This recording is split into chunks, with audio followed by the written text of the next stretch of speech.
A single family controlled 90% of the world's rough diamond supply for over a century, not through military conquest, not through political office, but through the most sophisticated monopoly in modern history. The Oppenheimers didn't just mine diamonds. They controlled when diamonds reached the market, who could buy them, and what price they'd pay. They convinced the world that diamonds were rare when stockpiles held millions of carats. They made "A diamond is forever" the most successful marketing slogan in history, while sitting on enough diamonds to flood the market and crash prices permanently. The numbers sound impossible. At their peak, De Beers, the company the Oppenheimers controlled, held 85% to 90% of global rough diamond production. They owned mines across 5 continents. Their stockpile in London contained diamonds worth billions, carefully rationed to maintain artificial scarcity. A single family through 3 generations controlled an entire global commodity, but diamonds were just the beginning. The Oppenheimers built Anglo-American Corporation into the largest mining conglomerate on Earth, controlling 40% of South Africa's entire stock market value at its peak. Gold, platinum, coal, copper, iron ore. If it came from beneath southern Africa, the Oppenheimers probably owned the mine producing it. The fortune this generated was staggering. Harry Oppenheimer, the dynasty's 2nd generation, was worth an estimated $3 billion when he died in 2000, and that was after decades of charitable giving. His son Nicky, who inherited the empire, would eventually sell the family's De Beers stake for over $5 billion. But here's what makes the Oppenheimer story truly remarkable. They built this empire while navigating apartheid South Africa, maintaining relationships with both white supremacist governments and black liberation movements, presenting themselves as progressive liberals while running mines where black workers died by the thousands, and crafting a public image of philanthropic responsibility while operating one of history's most effective cartels. This wasn't crude resource extraction.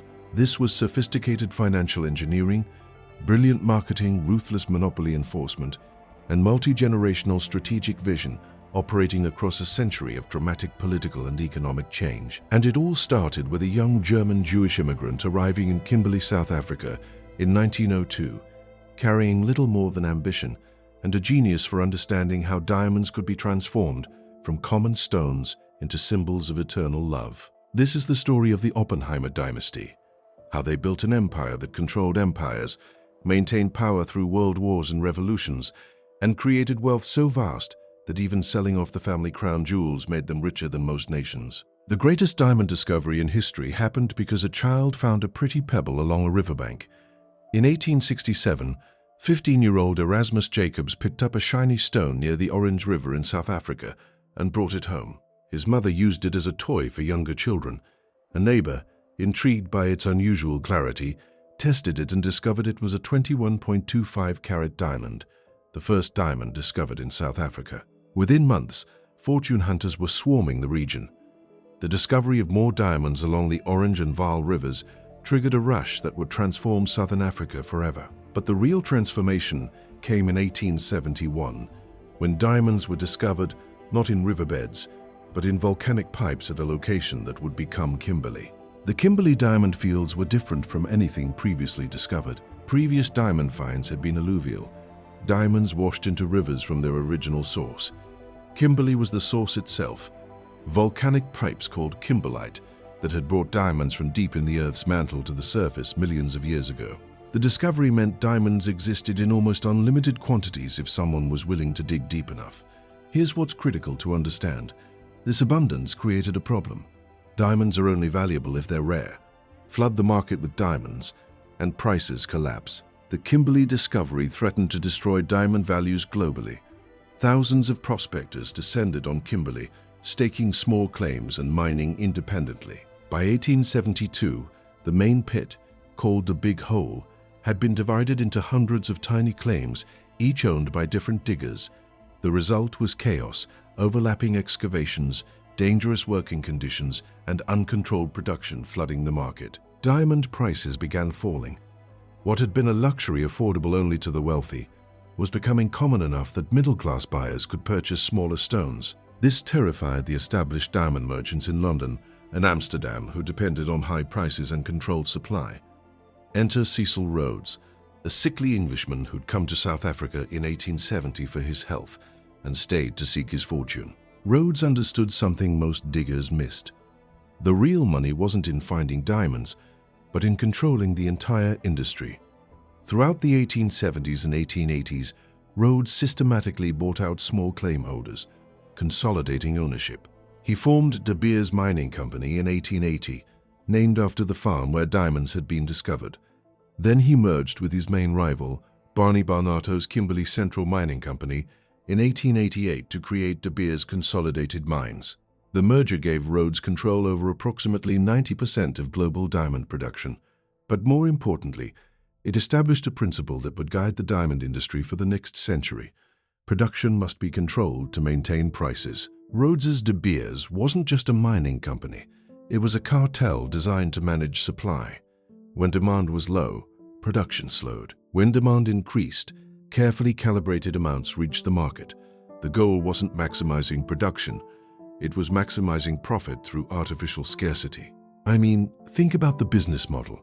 Mine diamonds that are relatively common, store most of them in vaults, release small quantities to market, and convince buyers that diamonds are rare, precious, and essential for expressing love. Brilliant marketing combined with monopoly control. This was the system Ernest Oppenheimer encountered when he arrived in Kimberley in 1902. Rhodes had died just months earlier, and De Beers, while still dominant, was facing new challenges. The biggest challenge came from German Southwest Africa, now Namibia, where massive diamond deposits had been discovered in 1908. These diamonds were alluvial, found on beaches and in desert sands, and could be collected relatively easily without deep mining. The German colonial government organized production through controlled concessions, but the sheer volume threatened to overwhelm De Beers's carefully managed market. If German diamonds flooded London and Amsterdam, prices would collapse regardless of De Beers's stockpiling. Ernest recognized that De Beers needed to either control German production or risk seeing its monopoly destroyed. But De Beers, dominated by British interests, struggled to operate effectively in German colonial territory. This was Ernest's opportunity. He had German language skills, German business connections, and wasn't burdened by the British imperial identity that made De Beers suspect in German territory. In 1917, when World War I ended German colonial control of Southwest Africa, Ernest moved aggressively. He formed Consolidated Diamond Mines of Southwest Africa, CDM, bringing together various German-era concessions under unified control. The company was structured to work with De Beers rather than compete against it. You see, Ernest wasn't trying to break De Beers's monopoly. He was trying to join it and eventually control it. He understood that cooperation with the existing power structure was more profitable than confrontation.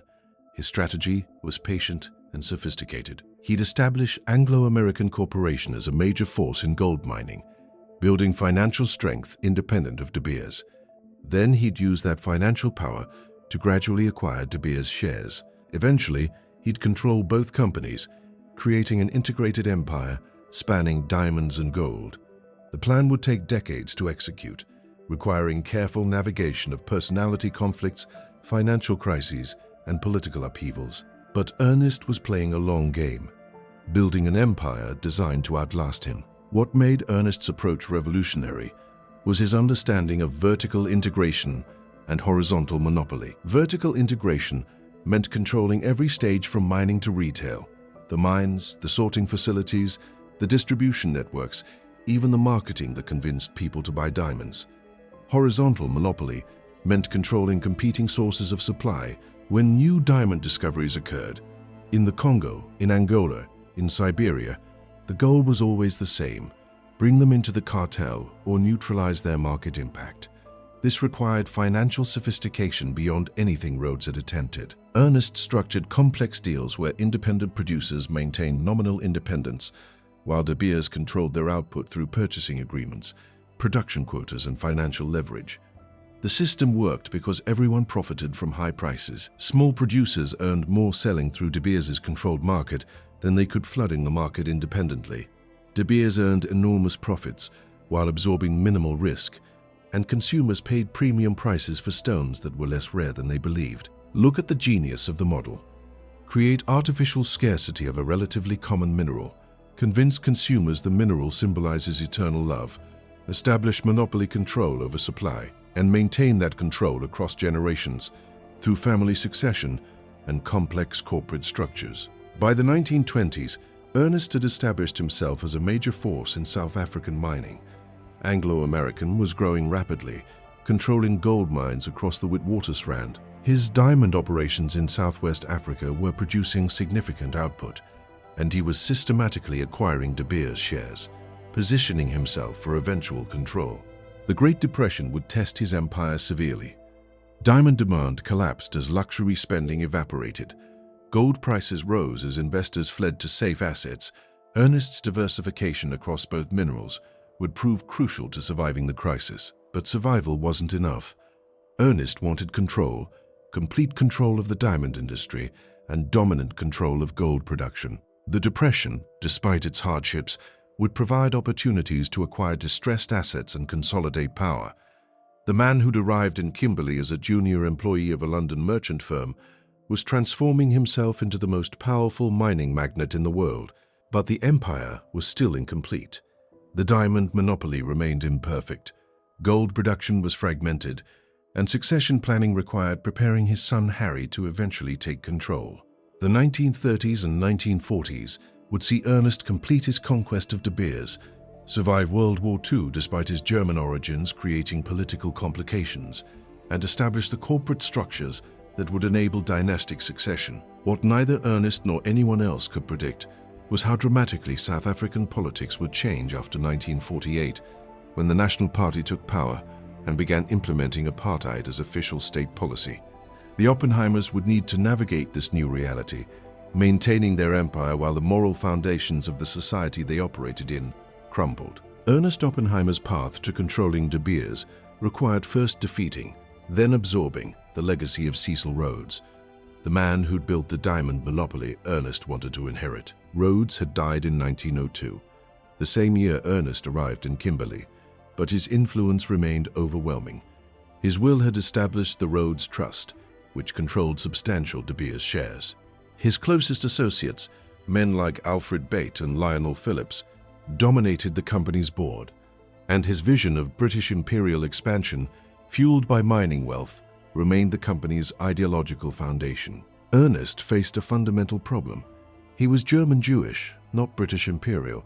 In the early 1900s, this mattered enormously in South African mining circles. The industry was dominated by English-speaking Protestants who viewed themselves as building British empire while extracting African wealth. So Ernest adopted a strategy of patient accommodation. He learned English perfectly, with barely a trace of German accent. He joined the right clubs, attended the right social functions, and cultivated relationships with British mining executives who might have otherwise excluded him. But he never fully assimilated. He remained conscious of his outsider status and used it strategically, presenting himself as a bridge between different interests rather than a representative of any single faction. The founding of Anglo-American Corporation in 1917 was Ernest's declaration of independence from the British mining establishment.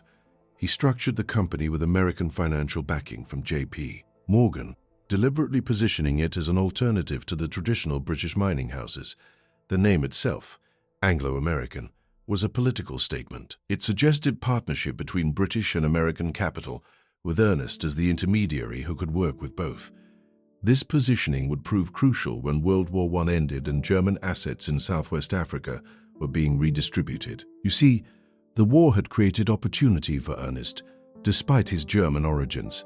German colonial rule had ended. The diamond fields in Southwest Africa needed new ownership, and Ernest, who spoke German and understood the region, was perfectly positioned to consolidate those assets if he could convince British authorities that he was loyal to the British Empire rather than Germany. He managed this balancing act brilliantly. He emphasized his Jewish identity. Jews were victims of German aggression, not perpetrators. He highlighted his British connections and American financial backing. He positioned himself as the natural person to bring former German assets under Allied control. In 1919, Ernest formed Consolidated Diamond Mines to control Southwest African production. The company immediately joined De Beers' distribution cartel, agreeing to market diamonds through De Beers rather than independently. This cooperation earned Ernest credibility with De Beers' leadership. But behind the cooperation was calculation. Every diamond Ernest's companies produced strengthened his negotiating position. Every agreement made De Beers more dependent on his cooperation. And every share of De Beers' stock he acquired brought him closer to control. The 1920s saw Ernest systematically expanding Anglo-American's gold mining operations, while simultaneously building his diamond empire. Anglo-American became the largest gold mining company in South Africa, controlling operations across the Witwatersrand. The profits funded Ernest's patient acquisition of De Beers shares. Here's what made his strategy so sophisticated. He never launched a hostile takeover or forced confrontation. He simply kept buying shares, kept increasing production that fed through De Beers' distribution network, and kept making himself indispensable to the diamond monopoly's functioning. By 1926, Ernest had accumulated enough De Beers shares and control over enough diamond production that the company's board couldn't ignore him. They offered him a seat on the board, a recognition that he'd become too powerful to exclude. He accepted, but with conditions. He wanted real influence over policy, not just a ceremonial position. He wanted Anglo-American's diamond operations fully integrated into De Beers' distribution system with favorable terms. And he wanted his vision for expanding the cartel globally to be seriously considered. I mean, look at the audacity. This was a man who'd arrived in Kimberley as a junior employee 24 years earlier, now dictating terms to the company Cecil Rhodes had built. But Ernest had the leverage to demand respect. The real confrontation came in 1929, when Ernest made his move for control. Using Anglo-American's financial resources and his personal holdings, he launched what amounted to a takeover bid, though structured carefully to avoid appearing hostile. He offered to purchase additional shares at premium prices. He brought new capital to De Beers at a time when the company needed investment to expand operations. And he positioned himself as the natural leader for the next generation, arguing that the Rhodes-era executives were aging and De Beers needed fresh vision. The timing was deliberate. The stock market crash of October 1929 had shaken financial markets globally. De Beers faced declining demand as luxury spending collapsed. Ernest offered stability, capital, and a vision for weathering the coming economic storm. In December 1929, Ernest Oppenheimer was elected chairman of De Beers Consolidated Mines. He'd achieved what had seemed impossible just decades earlier, control of the diamond monopoly Rhodes had built. But control brought new challenges. The Great Depression devastated diamond demand. Wealthy buyers who'd purchased expensive diamonds in the 1920s couldn't afford luxury goods in the 1930s. Middle-class buyers who'd begun purchasing smaller diamonds disappeared entirely. Diamond prices collapsed, despite De Beers' attempts to support the market through purchasing and stockpiling. The company's vaults filled with diamonds that couldn't be sold without further depressing prices. Production had to be dramatically curtailed, throwing thousands of workers out of employment. Ernest's response was to double down on monopoly control. If the market was shrinking, then controlling a larger share of that smaller market became even more critical. He couldn't allow competitors to undercut De Beers by selling at distressed prices, so he bought them out. During the Depression, Ernest used Anglo-American's cash reserves to acquire struggling diamond producers at bargain prices. Companies that might have competed with De Beers were instead absorbed into the monopoly. Look at the strategy. Use economic crisis to consolidate control, emerging from the Depression with even greater market dominance than before. While other companies were simply trying to survive, Ernest was actively expanding. The strategy worked, but at significant human cost. The mine closures and production cutbacks meant thousands of African workers lost employment. Many had migrated long distances to work in the mines, leaving families behind in rural areas. When the mines closed, they returned home with no savings and no alternative employment. Ernest viewed this as unfortunate, but unavoidable.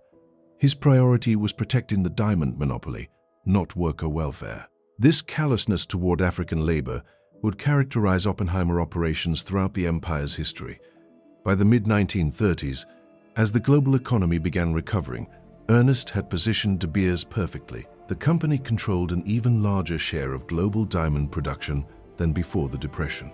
Its stockpiles, carefully accumulated during the crisis, could be gradually released to meet recovering demand, without flooding the market. And Ernest had demonstrated something crucial, that the diamond monopoly could survive even severe economic shocks through disciplined supply management and financial resources to weather extended downturns. His son Harry, who joined Anglo-American in 1931 after completing his Oxford education, was learning the business from the inside. Ernest was grooming him to eventually take over, teaching him not just the technical aspects of mining, but the strategic thinking required to maintain monopoly control. The relationship between Ernest and Harry was formal, even stiff. Ernest was an authoritarian father who demanded excellence and offered little praise. Harry was dutiful, brilliant, but living in his father's shadow with little opportunity to prove himself independently. This dynamic would shape Harry's entire career. He would spend decades waiting for his father to die before he could truly lead. When he finally took control in 1957, he'd be nearly 50 years old, shaped by decades of apprenticeship, but also frustrated by decades of subordination. But that transition was still years away. Through the late 1930s, Ernest focused on expanding the empire and preparing it for the war he saw coming. World War II would present unique challenges for the Oppenheimer Empire. Ernest's German origins, while mostly forgotten by the 1940s, still created occasional suspicion. His Jewish identity, which had been an asset in distancing himself from German nationalism, now made him a target of Nazi ideology. South Africa's own politics were complicated. Many Afrikaner leaders sympathized with Nazi Germany, seeing it as a counterweight to British imperial dominance. The question of whether South Africa should support Britain or remain neutral divided the country. Ernest threw his support fully behind the Allied war effort, providing both financial contributions and public advocacy for supporting Britain. This was partly conviction. He viewed Nazi Germany as an existential threat to Jews globally. But it was also strategic. His empire depended on maintaining good relationships with British authorities. The war years saw diamond demand shift dramatically. Luxury purchases disappeared, but industrial diamonds, used in military manufacturing, became critically important. De Beers pivoted to supporting the war effort, providing industrial diamonds for cutting tools, dyes, and precision instruments. This war production strengthened De Beers' relationship with Allied governments and demonstrated the strategic importance of diamond monopoly control. After the war, this would translate to political support for maintaining the cartel. Anglo-American Corporation was Ernest Oppenheimer's masterpiece, a mining conglomerate structured specifically to accumulate power across multiple commodities while maintaining family control through complex corporate layers. The company was founded in 1917 with $1 million in capital from American investors, primarily J.P. Morgan. This American backing was crucial for Ernest's long-term strategy. British mining houses dominated South Africa's gold fields, but American capital could provide an alternative source of financing independent of London's established networks. Ernest structured Anglo-American as a holding company rather than an operating company. This meant Anglo didn't directly own mines. Instead, it owned controlling stakes in companies that owned mines.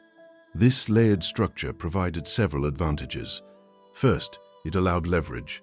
Anglo could control mines worth far more than its own capital by owning controlling stakes rather than 100% ownership. A 51% stake gave control, while requiring only 51% of the capital. Second, it provided flexibility. If a particular mine became unprofitable or politically complicated, it could be sold without dismantling the core holding company structure. Third, and most importantly, it enabled family control through minority ownership. The Oppenheimer family never needed to own 51% of Anglo-American itself.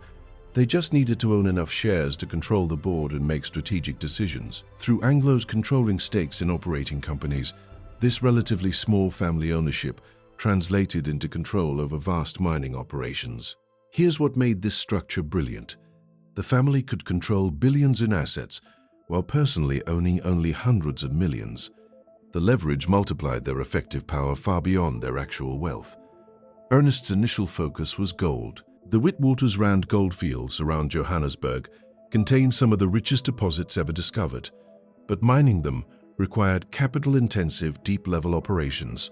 Anglo-American financed and consolidated these operations, becoming the largest gold producer in South Africa by the mid-1920s.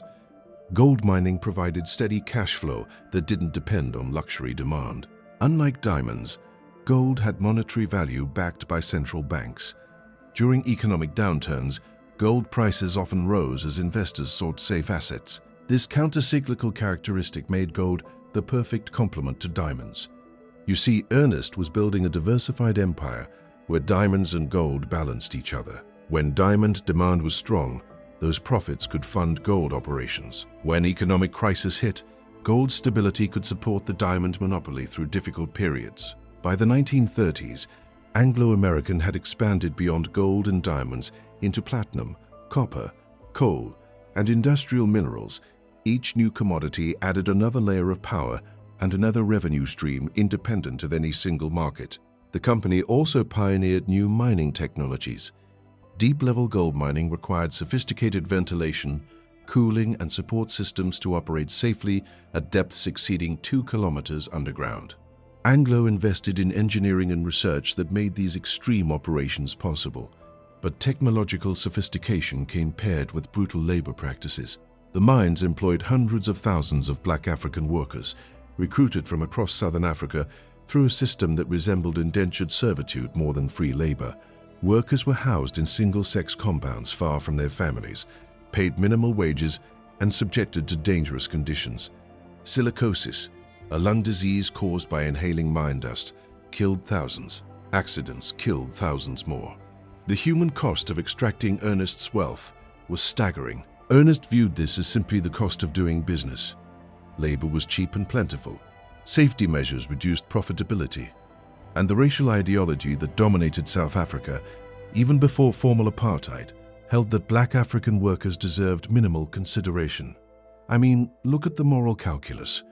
Ernest was building unprecedented personal wealth, while workers who actually extracted the minerals from the ground earned subsistence wages and died young from preventable industrial diseases. The exploitation was systemic, deliberate, and essential to the profit margins that built the Oppenheimer fortune. The compound system was particularly pernicious. Workers were recruited on contracts typically lasting 12 to 18 months. They'd leave their homes in rural areas, travel hundreds of miles to the mines, work underground for the contract period, then return home with minimal savings. This system destroyed family structures, spread diseases including tuberculosis and HIV, and created perpetual dependency. Workers couldn't save enough to establish independent livelihoods, so they'd return for another contract, then another, trapped in cycles of migration that enriched mining companies while impoverishing communities. Anglo-American didn't invent this system. It inherited practices established in the 19th century, but Ernest refined and systematized it, making worker exploitation more efficient and more profitable. The justification, when anyone bothered offering one, was that mining employment provided income that wouldn't otherwise exist. Workers voluntarily took mining jobs because the alternatives were worse. This technically accurate observation obscured the structural violence that created those limited options.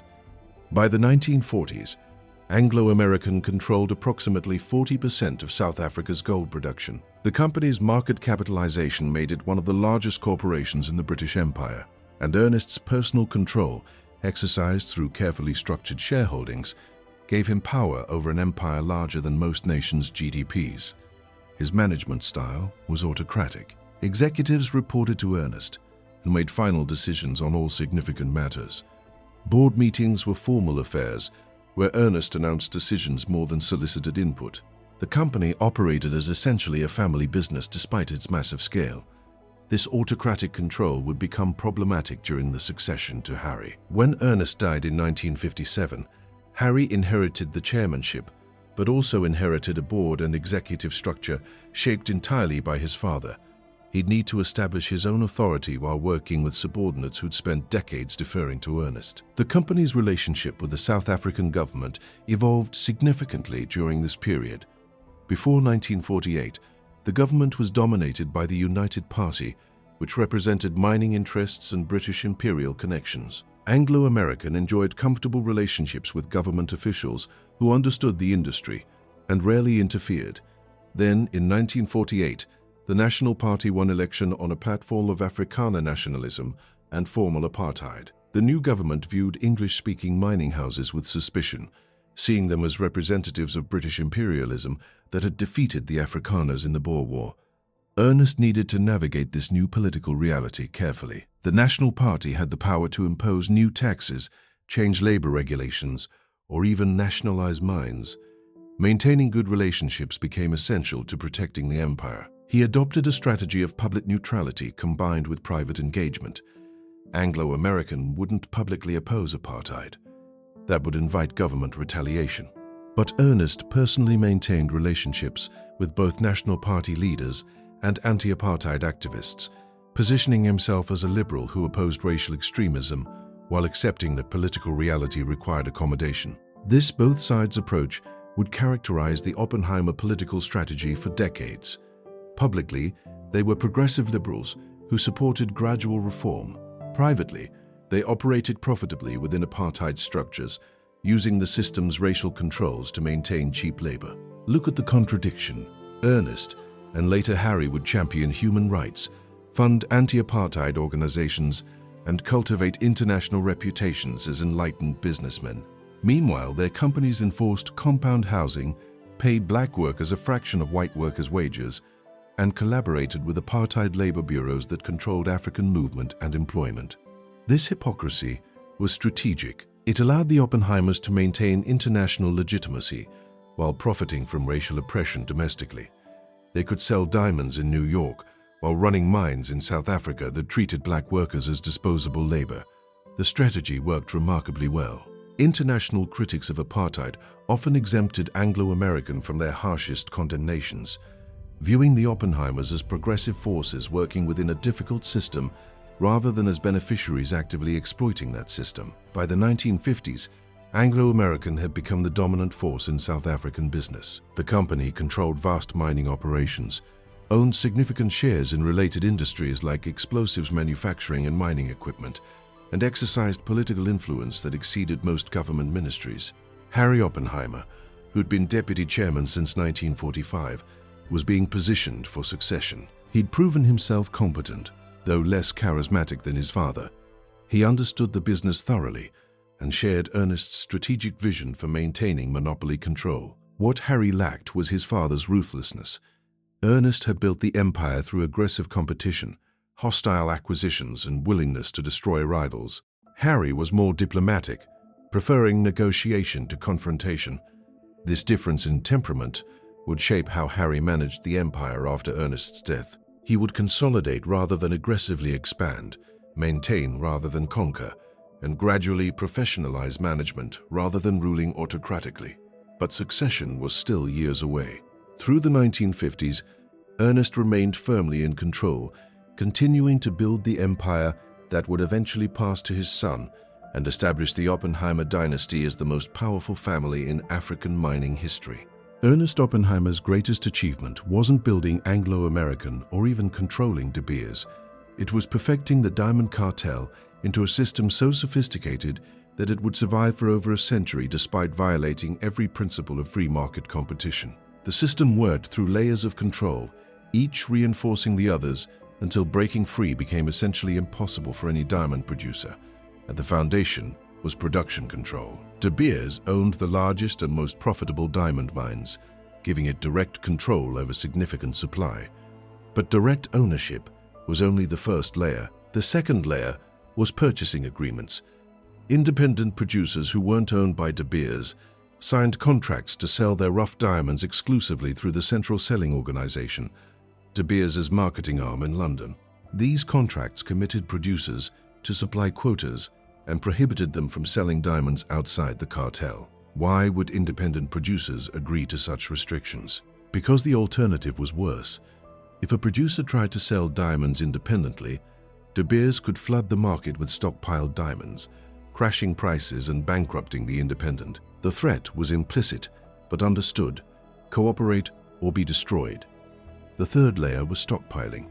De Beers maintained enormous inventories of rough diamonds in its London vaults, billions of dollars worth at any given time. This stockpile served multiple purposes. When demand weakened, De Beers could reduce purchases from producers and draw down inventory, keeping prices stable. When new supplies entered the market, De Beers could purchase them and add them to inventory, preventing price competition. And if an independent producer tried to undercut the cartel, De Beers could dump inventory to eliminate the price advantage. You see, the stockpile was both buffer and weapon. It stabilized the market during normal times and crushed competition when needed. The fourth layer, and perhaps most brilliant, was the sorting and distribution system. Rough diamonds come in thousands of different sizes, shapes, colors, and qualities. This complexity meant that simply knowing the market price of diamonds was meaningless. Each stone needed individual evaluation. De Beers employed the world's best sorters at its London headquarters. They would grade rough diamonds, group them into categories, and assemble parcels containing various sizes and qualities. These parcels were then offered to approved buyers, called sight holders, at non-negotiable prices. Here's what made this system so powerful. Sight holders couldn't choose which diamonds they wanted.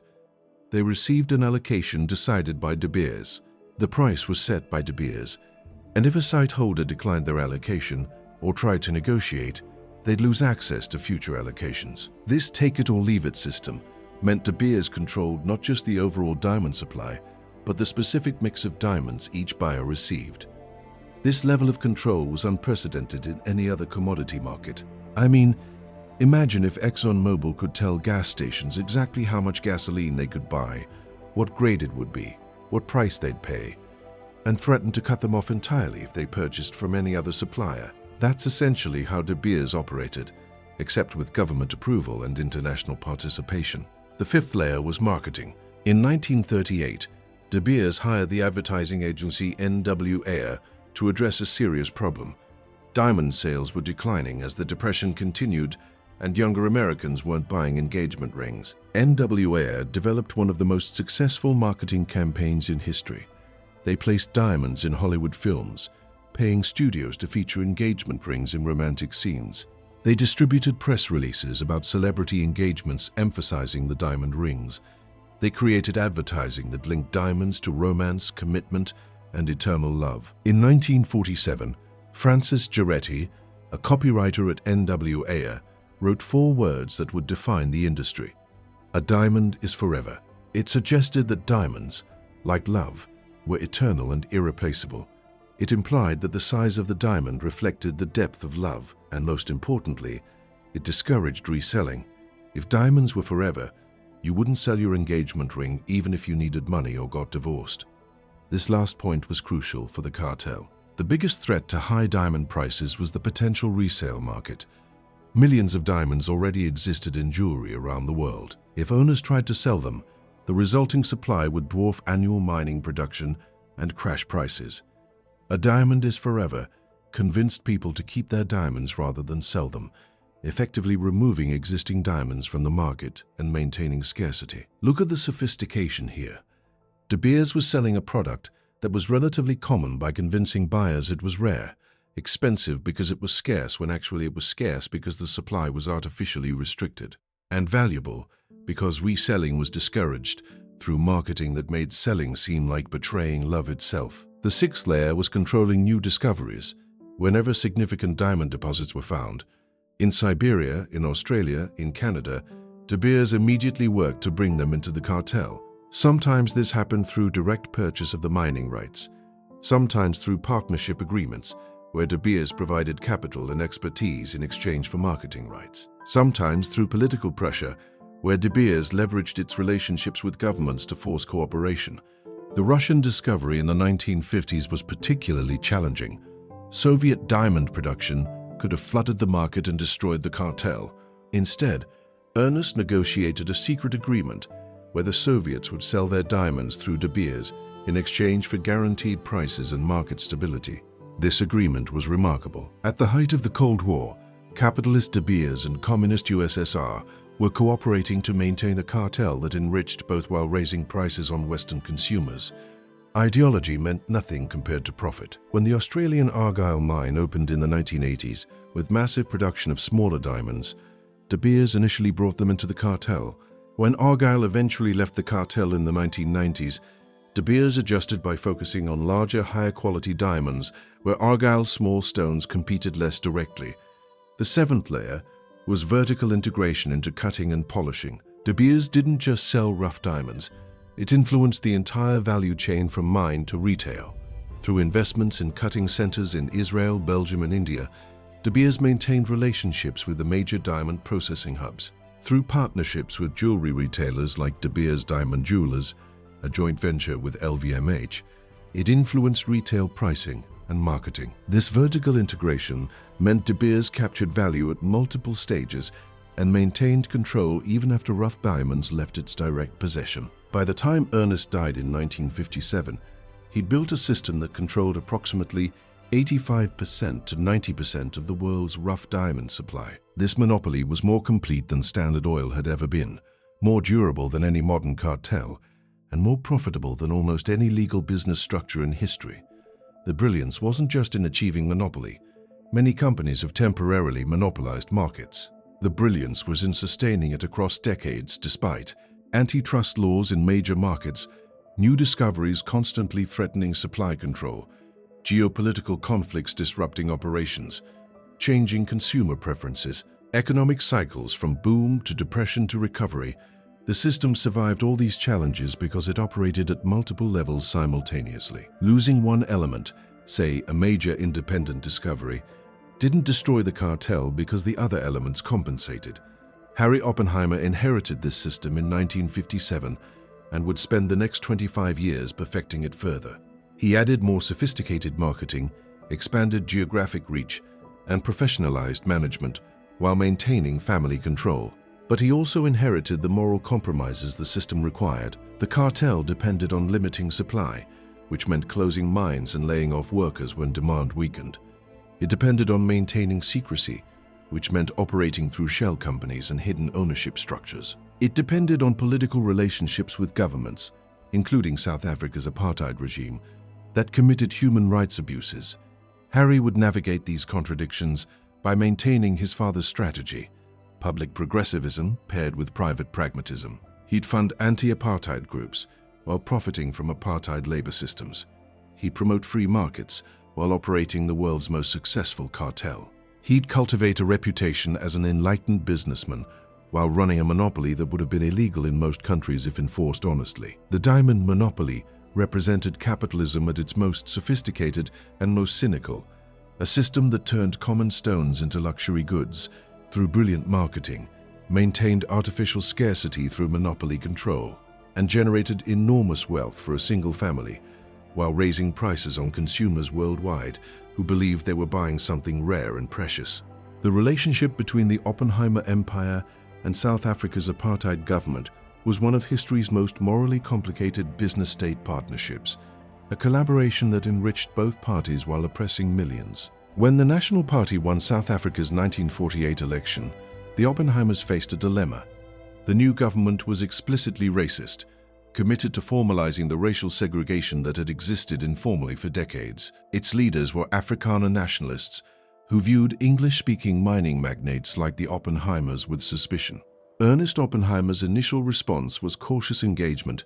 He recognized that open opposition to the government would invite retaliation against Anglo-Americans' operations, but complete endorsement would damage the company's international reputation. So he adopted a middle position: accept apartheid's political reality while advocating for moderate reforms that would preserve social stability and maintain adequate labor supply for the mines. This position sounds like pragmatic compromise. In practice, it meant profiting from a system of racial oppression while claiming to oppose its excesses. Here's how apartheid benefited mining companies. The system legally restricted where black Africans could live, what jobs they could hold, and how much they could earn. The Native Labor Regulation Act prohibited black workers from forming unions or striking. The pass laws controlled African movement, making it easier for mines to recruit workers and harder for workers to seek better employment. These restrictions created a captive labor force with no bargaining power. Mining companies could pay black workers a fraction of white workers' wages, sometimes literally 10% to 15% of white wages for the same work, because apartheid law prevented black workers from organizing or negotiating collectively. The Chamber of Mines, which represented major mining companies including Anglo-American, actively collaborated with the government to maintain this system. They lobbied to keep labor regulations strict. They coordinated with the Native Affairs Department to manage worker recruitment. They shared information about troublemakers to blacklist activists. Meanwhile, Harry Oppenheimer, who became Anglo-American chairman in 1957, cultivated a public image as apartheid's enlightened opponent. He funded the Progressive Party, which advocated gradual reform. He gave speeches criticizing racial segregation. He supported the Urban Foundation, which built housing for black South Africans. I mean, look at the contradiction. Harry's companies employed hundreds of thousands of black workers under conditions that perpetuated poverty and inequality, while Harry personally donated to charities that built housing for the very poverty his business practices helped create. This wasn't hypocrisy in the simple sense of saying one thing while doing another. It was something more sophisticated, genuine belief in liberal principles, combined with unwillingness to sacrifice profit to implement those principles. Harry genuinely opposed apartheid's most extreme manifestations. He thought racial segregation was morally wrong and economically inefficient. He believed South Africa would be more prosperous and stable with a multiracial democracy, but he wasn't willing to jeopardize Anglo-Americans' profitability to force the issue. When the choice came between morality and money, money won every time. The compound system perfectly illustrated this dynamic. Black mine workers were housed in single-sex hostels, separated from families for months or years at a time. This system was brutal, destroying family structures and spreading diseases. Harry acknowledged the system was problematic. Anglo-American commissioned studies showing that family housing would improve worker productivity and health. The company experimented with small-scale family housing projects, but the bulk of black workers remained in compounds because family housing would require higher wages. Workers would need enough money to support families, not just themselves, and higher wages would reduce profit margins that the Oppenheimer family depended on to maintain their wealth. So the reforms were symbolic rather than systematic. A few model housing projects generated positive publicity, while hundreds of thousands of workers remained in compounds. You see, this was the genius of the Oppenheimer approach. Make enough progressive gestures to maintain international legitimacy while preserving the labor system that generated profits. The relationship with the National Party government was complex and sometimes tense. The government viewed mining companies as powerful economic actors who needed to be controlled. Mining companies viewed the government as providing necessary labor controls while occasionally threatening their interests through taxation or regulation. Through the 1960s and 1970s, the government steadily increased mining taxation and imposed new regulations. Anglo-American lobbied against these measures while maintaining public neutrality on broader apartheid policy. This lobbying was sophisticated. Instead of openly opposing government policy, Anglo executives would privately argue that specific regulations would reduce mining profitability, which would hurt tax revenue and employment. They framed their opposition in terms of government self-interest rather than principled objection. The strategy generally worked. The government needed mining revenue to fund apartheid's bureaucracy and security apparatus. Pushing mining companies too hard risked killing the golden goose. But the relationship became more complicated as international pressure on apartheid intensified. By the 1970s, anti-apartheid movements in Europe and America were calling for sanctions, divestment, and boycotts. Companies doing business in South Africa faced growing criticism. Harry's response was to emphasize Anglo-Americans' progressive credentials. He gave interviews highlighting the company's opposition to apartheid. He pointed to Anglo's charitable work and advocacy for reform. He argued that Anglo's presence in South Africa was a moderating force preventing even worse oppression. This constructive engagement argument, that doing business in South Africa while advocating reform was better than divesting and leaving, became the standard defense for companies profiting from apartheid. Critics called it self-serving rationalization. They argued that companies like Anglo-American gave apartheid legitimacy and economic strength. By providing employment and tax revenue, mining companies enabled the government to sustain oppression longer than would have been possible without their cooperation. Look at who was right. Would apartheid have fallen faster if Anglo-American had divested in 1960? Probably. The economic crisis that helped end apartheid in the late 1980s and early 1990s would have come sooner if major companies had withdrawn decades earlier. But would divesting have been ethical for a company that employed hundreds of thousands of people who depended on those jobs? That's a harder question. Harry framed it as a choice between imperfect engagement and abandonment. Critics framed it as a choice between principled opposition and complicity with evil. Both framings contained truth. But what's inarguable is that the Oppenheimer family personally profited enormously from apartheid-era labor practices. Their wealth depended on a system that paid black workers subsistence wages, prevented unionization, and maintained racial hierarchies through violence. The Sharpeville massacre in 1960, where police killed 69 protesters demonstrating against pass laws, crystallized the moral crisis. Harry issued a statement condemning the violence and calling for reform. Then, Anglo-American continued operations unchanged, continuing to employ workers under pass law restrictions. The Soweto uprising in 1976, where police killed hundreds of students protesting inferior education in black schools, prompted similar statements and similar inaction. Through decades of protests, massacres, and state violence, the Oppenheimer empire continued profiting, while Harry maintained his reputation as apartheid's liberal critic. This was possible because international audiences wanted to believe that good people could operate ethically within evil systems. Harry provided the reassurance they needed. He was the good billionaire who opposed racism while happening to make his fortune in a racist system. By the 1980s, this position became increasingly untenable. International sanctions intensified. Divestment campaigns convinced universities and pension funds to dump South African stocks. The rand's value collapsed. Foreign investment dried up. Anglo-American faced a choice: maintain South African operations and face international isolation, or begin repositioning for a post-apartheid future. Harry, who retired as chairman in 1982 but remained influential, advocated for repositioning.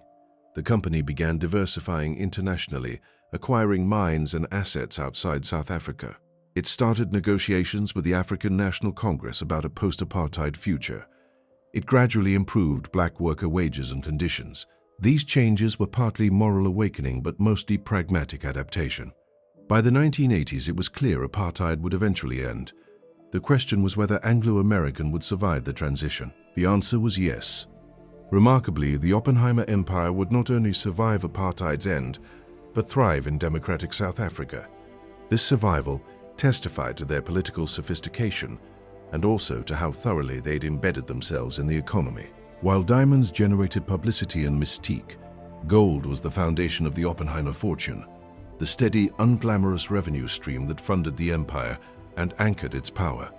Anglo-American's gold operations by the 1960s were staggering in scale. The company controlled the world's deepest mines, extracting ore from depths exceeding 3,000 meters, nearly 2 miles underground. At these depths, rock temperatures exceeded 60 degrees Celsius before cooling systems brought them to merely dangerous levels around 30 degrees Celsius. The engineering required for deep-level mining was extraordinary. Mines needed massive refrigeration plants to cool air pumped underground. They needed sophisticated rock support systems to prevent cave-ins under enormous pressure. They needed ventilation systems moving millions of cubic meters of air daily to provide oxygen and remove dust. Anglo-American pioneered many of these technologies, investing in mining research that conventional companies couldn't afford. This technological leadership gave Anglo a competitive advantage in extracting gold that other companies couldn't profitably mine. But the real secret to Anglo's gold dominance wasn't technology. It was cheap labor. Gold mining is labor-intensive. Unlike diamond mining, where most value comes from a tiny portion of material extracted, gold ore contains minute quantities of metal, requiring massive processing. A ton of ore might yield less than 10 grams of gold. Profitability depends on processing enormous volumes at low cost. This meant labor costs determined whether operations were profitable, and South Africa's apartheid labor system provided the cheapest mining labor in the world. Through the 1960s and 1970s, black gold miners earned wages that were criminally low. A black miner might earn 5,060 rand per month, when a white miner doing the same work earned 400 rand. The wage gap was legally enforced through job reservation laws that classified certain positions as whites only. You see, this wasn't market-based wage discrimination where employers paid less because they could get away with it. This was legally mandated wage discrimination, where the government required employers to pay different wages based solely on race. Anglo-American followed these laws while publicly opposing them. Harry Oppenheimer argued that job reservation was economically inefficient and morally wrong. But Anglo's gold mines paid different wages to black and white workers doing identical work because the law required it. This legal cover provided perfect deniability. Anglo could claim it opposed discrimination while structuring operations to profit from it. The company lobbied for gradual reform while enjoying the cost advantages discrimination provided. The human cost was measured in lives. Deep-level gold mining was extraordinarily dangerous. Rock falls, equipment failures, explosions, and heat exhaustion killed thousands of workers. Silicosis and tuberculosis killed thousands more over slower timescales. Anglo-American's safety record was better than many mining companies, not because Anglo valued black workers' lives more, but because accidents disrupted production and attracted regulatory attention. The company invested in safety measures that provided positive returns through reduced downtime, but better than average still meant horrific conditions by developed world standards. Death rates in South African gold mines during the 1960s and 1970s exceeded those in American or European mines by factors of 5 to 10. I mean, look at what this meant in practice. Thousands of men traveled from rural areas to work underground in heat approaching human tolerance limits, breathing air thick with silica dust, earning wages that couldn't support families, living in compounds separated from wives and children, facing death or disability daily, and enriching a family whose personal wealth exceeded what those workers would collectively earn in their entire lives. The moral obscenity was obvious to everyone involved. The workers knew they were being exploited. The managers knew the system was unjust. Harry knew his fortune was built on suffering. But the system persisted because it was profitable, and because apartheid's political structure prevented workers from organizing effective resistance. By the 1970s, Anglo-American controlled approximately 40% of South Africa's gold production and 30% of the free world's gold output. The company was the largest private sector employer in Africa, with mining operations extending beyond South Africa into Zambia, Namibia, Zimbabwe, and other countries. This geographic diversification was strategic. As apartheid became more controversial internationally, Anglo needed operations outside South Africa to maintain legitimacy and reduce dependence on a single country's political stability. The company also diversified into related industries. It owned explosives manufacturers, mining equipment suppliers, and engineering firms. This vertical integration captured more value from the mining process while creating jobs that could be portrayed as economic development. Through the 1970s, gold prices soared as inflation and geopolitical uncertainty drove investors to safe assets. Gold reached $850 per ounce in 1980, up from $35 in 1970. This price explosion generated windfall profits for gold producers like Anglo-American. The timing was fortunate for the Oppenheimer empire. Diamond demand was weakening as economic recession reduced luxury spending, but gold's strength compensated, keeping overall profitability high. Here's what's interesting. The gold price boom vindicated Ernest's original diversification strategy from the 1920s. By operating in both diamonds and gold, Anglo-American could weather cycles in either commodity. When luxury goods suffered, monetary metals prospered. When economies boomed, diamond demand increased. This diversification made the empire more durable than single commodity businesses and gave the Oppenheimers more strategic flexibility. Harry's management of the gold operations differed from Ernest's approach in important ways. Ernest had been an empire builder who acquired aggressively and operated autocratically. Harry was a consolidator who professionalized management and invested in long-term relationships. Under Harry's leadership, Anglo-American began investing more in worker training, safety improvements, and community development. These investments were partly altruistic. Harry genuinely believed companies had social responsibilities beyond profit maximization. But they were also strategic. By the 1970s, labor unrest was increasing across South African mining. Workers were organizing unofficial unions, staging wildcat strikes, and demanding better conditions.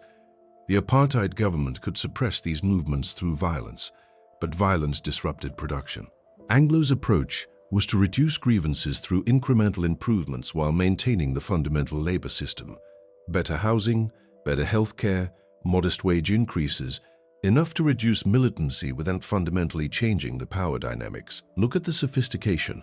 recognize that workers have legitimate grievances, address some grievances to reduce tension, maintain control over which grievances get addressed and how, and preserve the underlying system that generates profit through cheap labor. This approach worked remarkably well through the 1970s. While other mining companies faced constant labor unrest, Anglo-American maintained relatively better labor relations. Workers knew Anglo treated them marginally better than competitors, which reduced their willingness to risk jobs through protests. By 1982, when Harry retired as chairman and was succeeded by his son Nicky, Anglo-American had evolved from a pure mining company into a diversified conglomerate controlling 40% of the Johannesburg Stock Exchange's total capitalization. The empire now included gold mines producing 30% of free world supply, diamond operations controlling 80% of global rough diamond distribution, platinum mines producing 40% of world supply, coal mines, copper mines, iron ore operations, industrial manufacturers, financial services companies, real estate holdings, agricultural operations. This diversification made Anglo-American essentially too big to fail in the South African economy. If the company collapsed, it would take the entire economy down with it. This gave the Oppenheimers enormous political leverage. When the government considered policies that threatened Anglo's interests, company executives could credibly warn that implementation would cause economic crisis. This veto power shaped South African economic policy for decades. But diversification also created vulnerabilities. As a pure mining company, Anglo could focus on extracting resources efficiently. As a sprawling conglomerate, it faced complexity that tested management capacity and created opportunities for competitors to attack individual businesses. Through the 1980s and 1990s, Anglo would face pressures to restructure, divest non-core assets, and focus on what it did best. The gold empire that had built the Oppenheimer fortune would gradually be dismantled as mining shifted toward lower-cost jurisdictions and South African operations became less competitive. But that transformation was still ahead. Through the early 1980s, gold remained the steady foundation supporting the entire empire, generating cash flow that funded diamond operations, providing collateral for borrowing, and anchoring the Oppenheimer family's position as the wealthiest and most powerful business dynasty in Africa.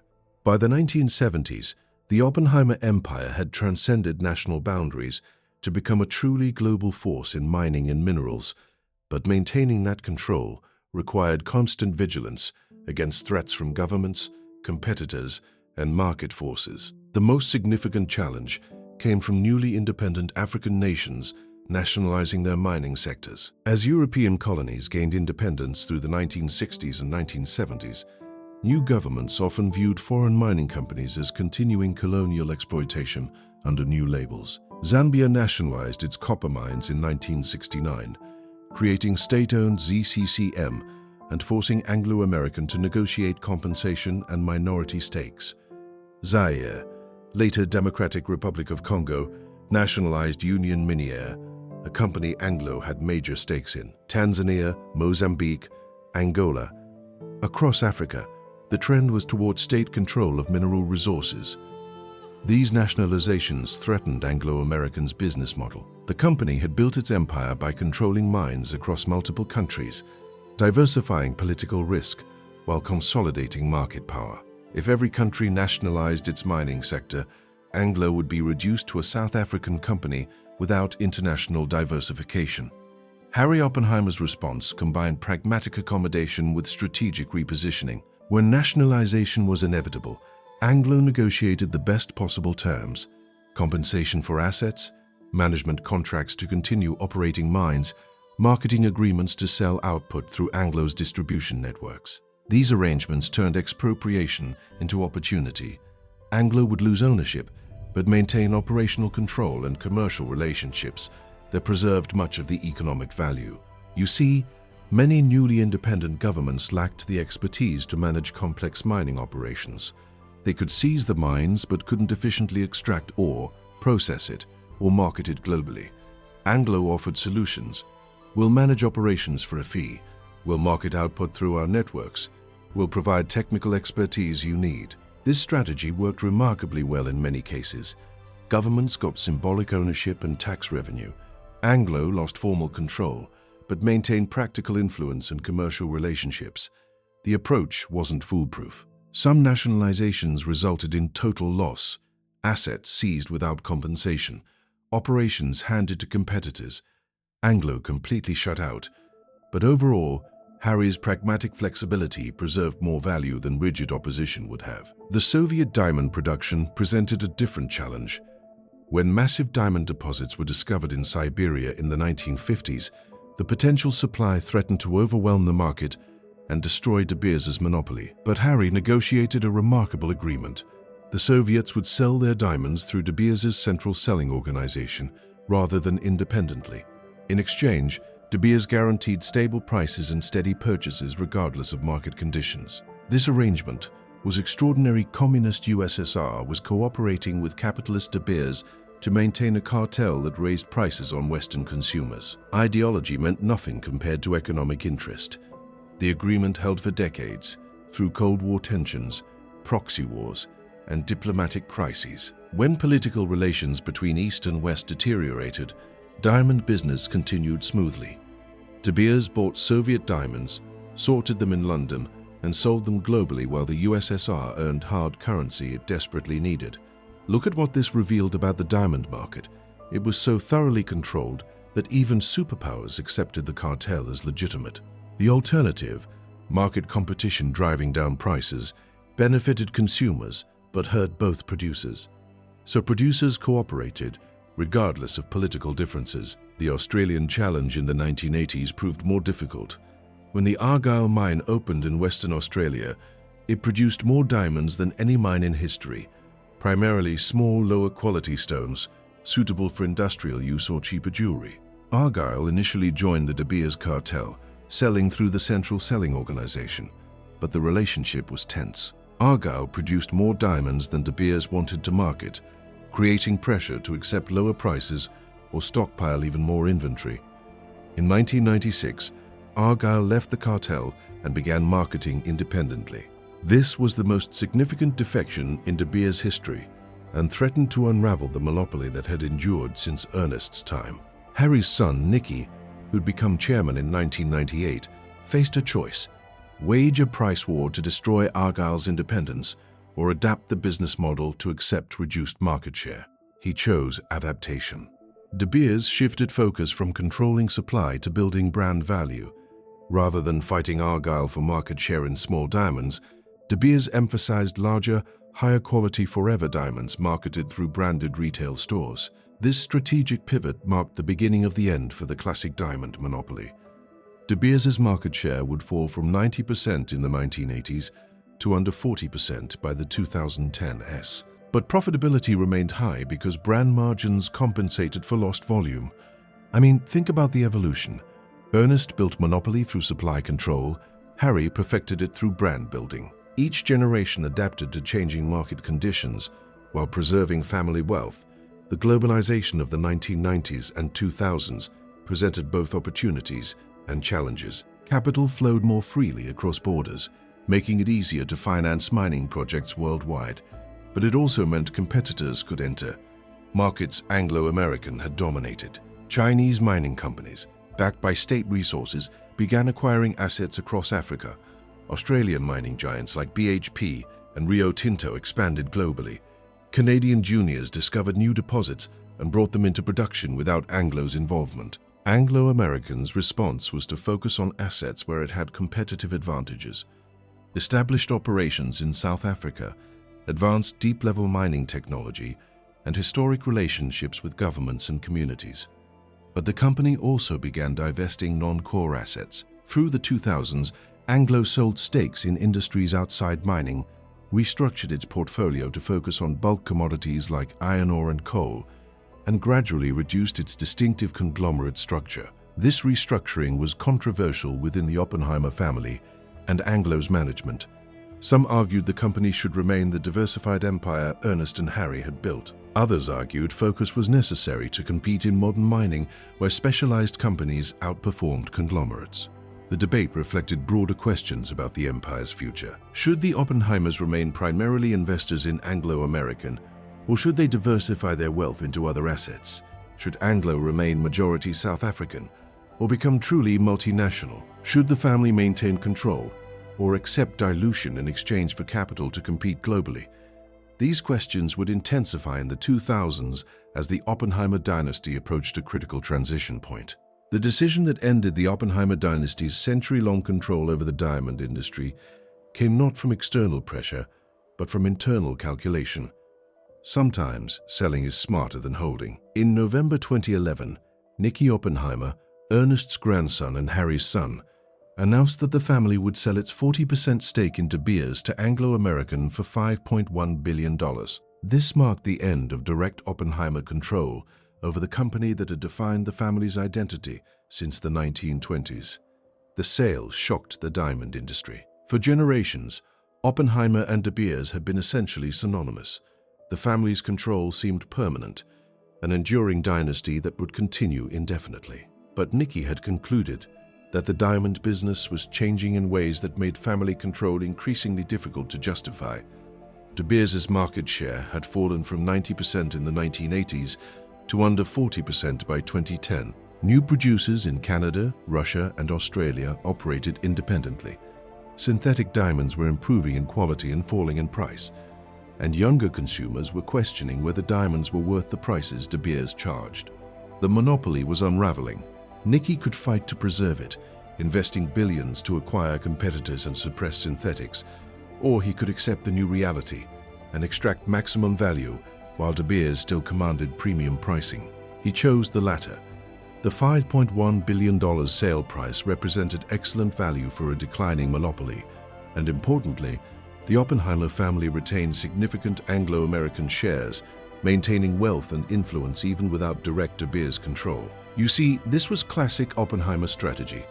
Recognize when circumstances have changed, adapt rather than resist, and ensure the family emerges wealthy regardless of which specific assets they control. The sale marked the end of an era, but not the end of Oppenheimer wealth. Nicky remained one of the richest people in Africa, with an estimated net worth exceeding $8 billion. The family's investments, real estate, and Anglo-American shares ensured dynastic wealth would continue for generations. But something intangible was lost. The Oppenheimers had built their identity around diamond control. They were the family that made diamonds precious, that convinced the world a diamond is forever, that controlled the flow of the world's most symbolic luxury good. Without De Beers, they were merely rich, fabulously rich, but not uniquely powerful. They'd become investors rather than empire builders, wealth managers rather than monopolists. The transition reflected broader changes in global capitalism. The era of family-controlled monopolies, the Rockefellers in oil, the Carnegies in steel, the Oppenheimers in diamonds, had given way to institutional capitalism where pension funds and investment managers controlled major corporations. Family dynasties still existed and still wielded enormous wealth, but the direct operational control that Ernest and Harry had exercised became increasingly rare as companies grew too large and complex for family management. Nicky's generation understood this reality. Better to convert operational control into liquid wealth than cling to control while value eroded. Better to sell at a peak than hold through decline. I mean, look at the cold calculation. De Beers was worth $5.1 billion in 2011 despite declining market share and increasing competition. How much would it be worth in 2020 after another decade of market share erosion? Probably less. So sell now, take the cash, and invest in assets with better prospects. This financial logic was sound, but it represented a fundamental shift in the family's relationship to their empire. Ernest and Harry had built for dynastic succession, creating institutions designed to outlast them and pass to their children. Nicky was essentially liquidating that dynasty, converting it into a financial portfolio. The broader Oppenheimer empire also fragmented during this period. Anglo-American, which had dominated South Africa's economy for decades, was under pressure from activists demanding transformation, increasing black ownership and management in companies that had been white-controlled since founding. The company responded with black economic empowerment deals that transferred stakes to black-controlled investment groups. These deals were often controversial. Critics argued they enriched a small black elite while doing little for the broader black population. But they achieved Anglo-Americans' goal of maintaining operational control while satisfying political demands for transformation. The company could point to significant black ownership, while the Oppenheimers and Anglo's management maintained practical control over operations. By the 2010, Anglo-American had restructured into a focused mining company rather than a diversified conglomerate. It sold non-core assets, exited industries outside mining, and concentrated on bulk commodities where scale advantages mattered. This restructuring was necessary to compete globally, but also marked the end of the empire Ernest had built. Anglo-American became a large mining company rather than the dominant force controlling 40% of South Africa's stock market. Look at what this meant. The Oppenheimer Dynasty had transformed from empire builders controlling specific companies to wealthy investors holding diversified portfolios. They'd won financially, their wealth grew enormously, but they'd lost the unique power that came from monopoly control. The family's philanthropic activities expanded significantly during this period. The Oppenheimer Memorial Trust, established after Harry's death in 2000, funded conservation, education, and community development across Southern Africa. Nicky particularly focused on environmental conservation, establishing private nature reserves and funding anti-poaching initiatives. This philanthropy built on Harry's legacy of progressive activism while addressing contemporary concerns about environmental degradation. But philanthropy, however generous, couldn't obscure the fundamental reality. The Oppenheimer fortune was built through labor practices and monopoly controls that would be illegal in most developed countries. The family's wealth originated in systems that exploited millions of workers and raised prices on consumers worldwide. The question of how to judge this legacy remains contested. Should we emphasize the jobs created, the institutions built, the philanthropy funded, or should we emphasize the exploitation, the monopoly profits, the collaboration with apartheid? The honest answer is probably both. The Oppenheimers were neither villains nor heroes, but shrewd capitalists who built enormous wealth by understanding how to accumulate and maintain power across generations. They mastered monopoly control when monopolies were possible. They adapted to competitive markets when monopoly became unsustainable. They collaborated with apartheid when it was profitable and advocated for reform when it became politically necessary. They built empires when empire building was the path to wealth, and liquidated those empires when selling was more valuable than holding. This pragmatism, more than any particular virtue or vice, defined the dynasty. The Oppenheimers were survivors who understood that preserving wealth across generations requires adapting to changed circumstances rather than clinging to past glories. So we've seen how 3 generations of a single family controlled 90% of the world's diamonds for nearly a century, built the largest mining conglomerate in Africa, navigated 2 world wars and the end of apartheid, and ultimately chose to sell their empire for billions rather than watch it slowly erode. The Oppenheimer story is remarkable for its ambition, its sophistication, and its moral complexity. Ernest, Harry, and Nicky Oppenheimer weren't simple villains exploiting workers and consumers, though they did both. They weren't heroes building prosperity and employment, though they did that too. They were brilliant capitalists who understood power in ways most people never grasp. The monuments they left behind are ambiguous. De Beers transformed diamonds from semi-precious stones into symbols of eternal love through the most successful marketing campaign in history. Whether convincing millions of people to spend months' salary on compressed carbon was a net social benefit is debatable. Anglo-American employed hundreds of thousands of people and built infrastructure across southern Africa. Whether those jobs compensated for the wages paid and conditions endured is similarly contested. The Oppenheimer family donated hundreds of millions to education, conservation, and community development. Whether this philanthropy balanced the wealth accumulated through monopoly pricing and apartheid-era labor practices remains an open question. Today, over a decade after the Oppenheimers sold their De Beers stake, the diamond industry has transformed in ways that vindicate Nicky's decision to sell. Lab-grown diamonds are increasingly accepted, selling for fractions of mined diamonds' cost. Younger consumers question whether diamonds are worth premium prices or ethical to purchase given mining's environmental and social costs. De Beers' market share continues declining, falling below 30% as independent producers and synthetic manufacturers capture more volume. The monopoly that endured for a century has fragmented beyond reconstruction. Yet the Oppenheimer family's wealth has never been larger. The $5.1 billion from the De Beers sale was invested in assets that have appreciated significantly. Nicky Oppenheimer's estimated net worth exceeds $8 billion, more than his father Harry ever possessed, despite controlling a larger empire. This outcome reveals something important about modern wealth. In contemporary capitalism, owning companies often matters less than owning capital. A diversified portfolio of stocks, bonds, and real estate can generate comparable or better returns than operating businesses, without the headaches of management or the moral exposure of exploitative labor practices. The Oppenheimers discovered what many wealthy families eventually learn.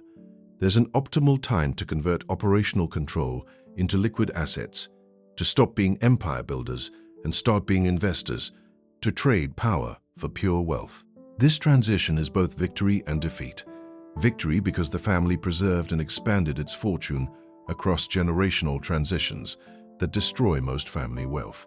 Defeat because they surrendered the unique power that came from monopoly control, the ability to shape markets, influence governments, and leave physical monuments bearing the family name. The real lesson here isn't about diamonds or gold. It's about how wealth accumulates and persists across generations. The Oppenheimers succeeded because they understood several crucial principles. First, monopoly control beats competition when possible. Ernest and Harry spent decades perfecting the diamond cartel because controlling supply was far more profitable than competing on quality or price. Second, diversification matters more than dominance in any single sector. The empire survived because it spanned diamonds, gold, platinum, and other minerals. When one commodity struggled, others compensated. Third, political relationships matter as much as business acumen. The Oppenheimers maintained power by cultivating governments across the political spectrum, from apartheid's National Party to the post-apartheid ANC. They understood that wealth without political relationships is vulnerable to expropriation. Fourth, adapt or die. When monopoly became unsustainable, the family didn't fight to preserve it. They adapted, repositioning from monopolists to brand builders, to investors. Each generation faced different circumstances and responded appropriately. Fifth, dynastic succession requires preparation. Ernest groomed Harry from childhood. Harry prepared Nicky similarly. The empire survived across generations because succession was planned decades in advance. Whether we like it or not, the Oppenheimer dynasty demonstrates that enormous wealth can be built and preserved through combination of monopoly control, political savvy, strategic adaptation, and multi-generational planning. But it also demonstrates the moral costs of such wealth. The Oppenheimer fortune was built on paying workers subsistence wages, collaborating with racist governments, maintaining artificial scarcity of relatively common minerals, and charging premium prices for products whose value was largely manufactured through marketing. Millions of workers suffered in Oppenheimer-controlled mines. Millions of consumers paid inflated prices for diamonds they believed were rare. And the family accumulated billions that will perpetuate across generations, regardless of whether future Oppenheimers earn it through talent, effort, or contribution to society. So the question remains, should we celebrate the Oppenheimers' business brilliance or condemn the exploitation that built their wealth? Should we admire their philanthropy or critique it as insufficient compensation for the profits extracted? Should we view them as exceptional empire builders or as beneficiaries of systems that concentrated wealth through monopoly and racial oppression? The answer, unsatisfying but honest, is probably all of these. The Oppenheimers were brilliant strategists who built unprecedented wealth through methods both admirable and reprehensible. They created jobs and destroyed communities. They funded good causes with money earned through questionable practices. They were progressives who profited from apartheid, monopolists who praised free markets, and philanthropists whose giving never matched the wealth accumulated through the systems they operated within. Their legacy is the complicated legacy of capitalism itself, simultaneously creating prosperity and exploitation, innovation and monopoly, opportunity and inherited privilege. Perhaps the most fitting epilogue is this: the empire has ended, but the wealth remains. The Oppenheimers no longer control diamonds or dominate African mining, but they're richer than ever, their fortune secured across generations, their name attached to charitable foundations, while the workers who built that fortune remain largely anonymous and unrewarded. In the end, the dynasty got what it wanted: not eternal power, but eternal wealth. If you made it through this entire deep dive into how one family controlled the world's diamonds for a century, the monopolies built, the fortunes made, the exploitation hidden behind progressive philanthropy, and the billions earned by convincing the world that compressed carbon equals eternal love, drop A in the comments. This video required digging through De Beers's carefully curated corporate history, mining industry archives, South African labor records, and trying to understand how a monopoly this blatant survived for so long when antitrust laws supposedly prevented exactly this kind of market control. The Oppenheimer story is a masterclass in how extreme wealth gets built and preserved across generations. If you're interested in more stories about family dynasties controlling global industries, check out my video on the Rothschild banking empire, another family that dominated a sector for centuries through financial genius and strategic marriages. The link is in the description. Subscribe if you enjoyed this exploration of how power and wealth actually work, not how economics textbooks say they should work, but how they actually function when brilliant people with unlimited resources play for keeps across multiple generations. Next week, I'm covering the breakup of Standard Oil and how Rockefeller's monopoly somehow made the family even richer after the government forced it apart. A cautionary tale about how difficult it is to truly dismantle concentrated wealth. Thanks for watching, and remember, behind every forever marketing slogan is a cartel that needed you to believe scarcity was natural rather than artificially maintained for profit.